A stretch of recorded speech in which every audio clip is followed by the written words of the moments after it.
Estamos a pocos días de las elecciones subnacionales y hoy en Pasa la Voz revisaremos algunos de los datos importantes que debemos conocer sobre la participación de las mujeres, sobre todo en las concejalías y asambleas, porque son estos espacios en los que con mayor frecuencia se registran hechos de violencia política y acoso para que las mujeres desistan de la participación.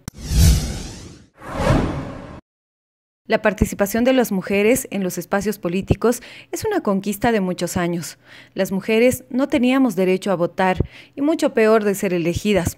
Con espacios políticos masculinos y los procesos de reivindicación duraron muchos años. Actualmente contamos con una norma que establece obligatoriedad para que exista paridad y alternancia en los partidos políticos. Sin embargo, hay mucho por avanzar porque con la inclusión de las mujeres en estos espacios, los casos de acoso y violencia política son el pan de cada día.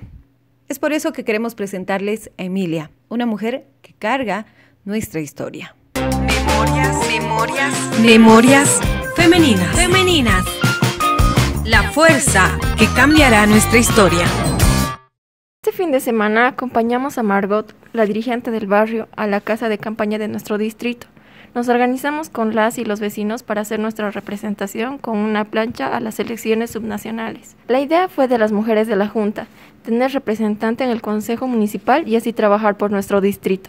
Estábamos muy contentas porque sabíamos que Margot tiene todas las capacidades para hacerlo muy bien y las posibilidades para ganar por las buenas gestiones como dirigente. Sabíamos que no iba a ser fácil, pero nunca pensábamos que las primeras luchas serían con nuestros mismos compañeros de organización. Primero, para que le pongan en la lista debía ser el mismo dirigente que autorice. ¿Acaso la organización era solo de ellos? Nosotros también hicimos el partido. Pero nuestros reclamos para que las decisiones que nosotras tomábamos sean escuchadas fueron ignorados. Nos molestó como las reuniones solo eran entre hombres y las mujeres debíamos ocuparnos del refrigerio y la limpieza. No quisimos hacerlo porque estábamos ahí para tomar decisiones y para compartir tareas. Tras muchas discusiones aceptaron la candidatura, pero con condicionamientos de que debía compartir su gestión de ser electa, la mitad del tiempo ella y la otra mitad su suplente. Al final aceptaron las compañeras, pero nos parecía muy injusto porque no se les exigió lo mismo a los hombres. Es una lástima que hasta ahora las mujeres seamos disminuidas en nuestra capacidad para ejercer los espacios políticos. La historia de Margot es una realidad que pasa constantemente al interior de las organizaciones políticas y aunque en Bolivia haya avanzado con grandes pasos en las leyes para garantizar el ejercicio de las funciones de autoridades electas, las normativas no siempre vienen acompañadas de transformaciones en la sociedad. Entre los tipos de violencia que viven constantemente las mujeres en la política es el acoso. En los últimos años, concretamente en el 2018, una gran cantidad de autoridades electas denunciaron casos de acoso, sobre todo por las figuras que no contemplan dentro de la normativa, que es la gestión compartida. Fueron acosadas por los miembros de su propia organización política para que dejen sus cargos. Conversamos sobre este tema con Olga Mari Martínez, quien fue presidenta del Tribunal Electoral Departamental. Sí, han existido varios casos de acoso principalmente y algún caso de violencia política. La ley contra el acoso y la violencia política hacia las mujeres, en todo caso a mujeres candidatas, mujeres autoridades electas o cargos jerárquicos de libre designación, establece que no deberían ser sujetos de actos de acoso o violencia. Pero hay casos principalmente orientados a compartir la gestión, lo que se ha denominado la gestión compartida, que legalmente no está reconocido. La Constitución establece que el mandato dura 5 años y que el suplente debe cumplir ese rol en casos contemplados por la ley. Por ejemplo, cuando por alguna circunstancia de enfermedad la autoridad mujer, en este caso que sea concejala, esos han sido los casos en Chuquisaca, esté con un permiso, con licencia, puede suplir, el nombre dice suplir, ¿no? O cuando haya renunciado, pero voluntariamente, no por presiones, y en otro caso, por supuesto, en caso de que haya existido una muerte en la autoridad, en esos casos asume ese cargo, previo el cumplimiento de los requisitos de los requisitos administrativos electorales correspondientes. Han habido esos casos de acoso, de presión constante para que dejen el cargo, también presión en algún caso de algunas organizaciones sociales para que dejen el cargo. Conversando con algunos de ellos decían es que nosotros desconocíamos ese tema. En ese sentido, creo que es importante trabajar el tema de la prevención a partir de la información, la sensibilización y trabajar de manera corresponsable, tanto con mujeres como con varones, para que ellos sepan también cuáles son los límites y cómo uno puede contribuir a que las mujeres puedan aportar a la gestión. Otro tema que se ha cuestionado mucho y que ha sido objeto también de acoso es que decían que las mujeres concejalas no ayudan a hacer gestión al alcalde. Entonces ahí hay una confusión, ¿no? Los y las concejalas no hacen gestión, no hacen trabajo del Ejecutivo. El Ejecutivo ha sido electo, el alcalde ha sido electo para cumplir esas funciones que están establecidas. Y a raíz de eso también existían presiones, y entre otras las presiones que yo he visto ya en este último periodo, el año pasado especialmente, cuando se alargó el mandato de las autoridades electas por los problemas que ocurrieron en el país, es que han empezado a presionar curiosamente solo a las concejales mujeres que ya no tenían legitimidad, que estaban prorrogadas en el cargo, aún sabiendo que existía y existe todavía una resolución, una sentencia del Tribunal Constitucional que alargaba el mandato hasta que se lleven a cabo las elecciones departamentales y municipales.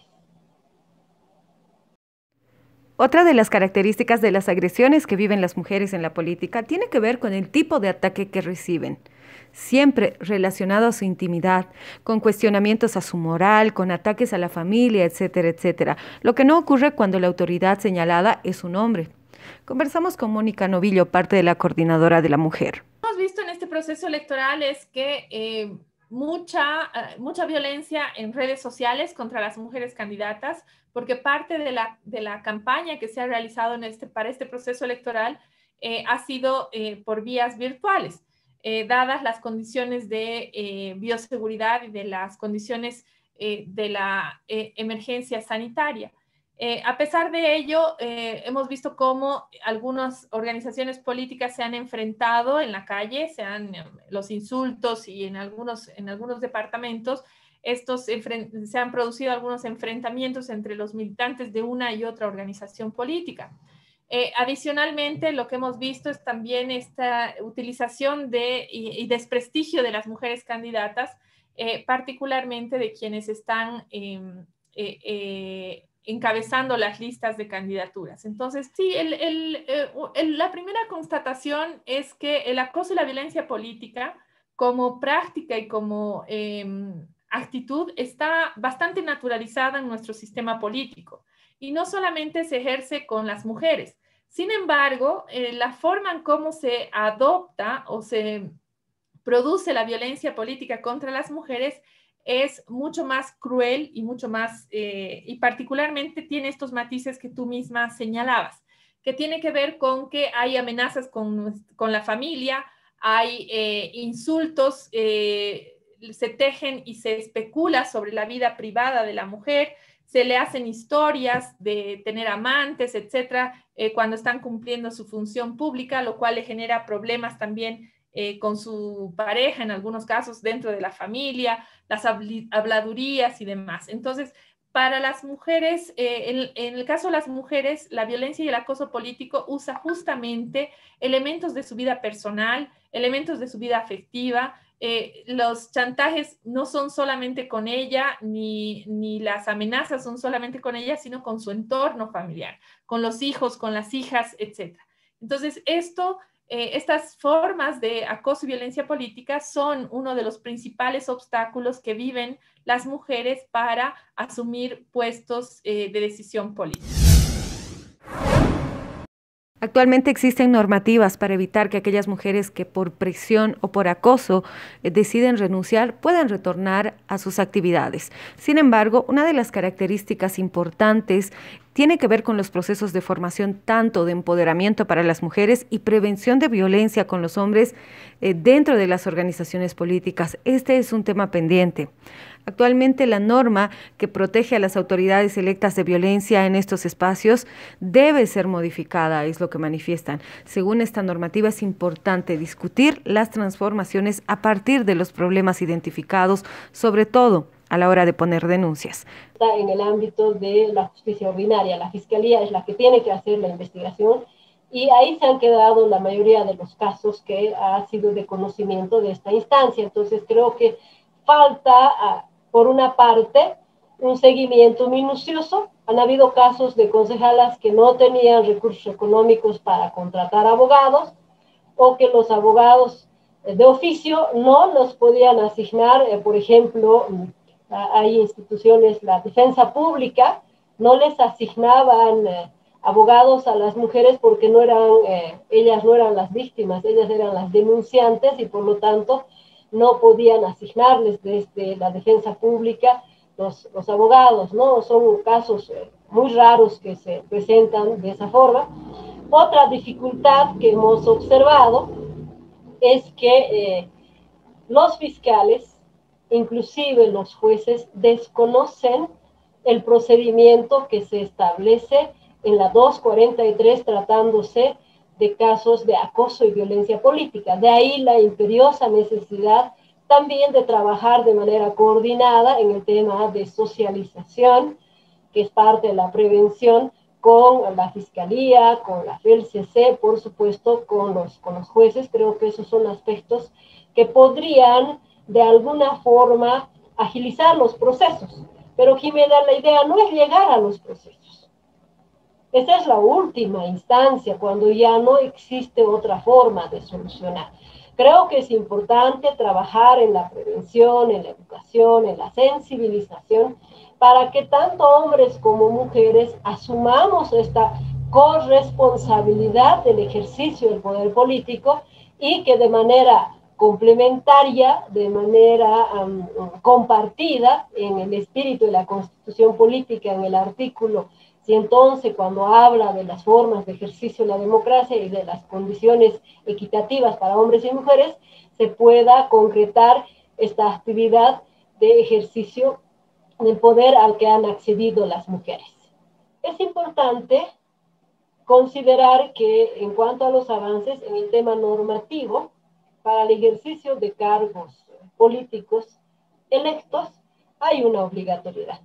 Sin embargo, a pesar de esa obligatoriedad, hoy justamente estuve revisando un poco de información, sobre todo en la base de datos de registro de candidatas y candidatos, en los cargos donde no está expresamente establecida la obligatoriedad, no se ha avanzado mucho. Por ejemplo, veamos Chuquisaca, solamente para ejemplo.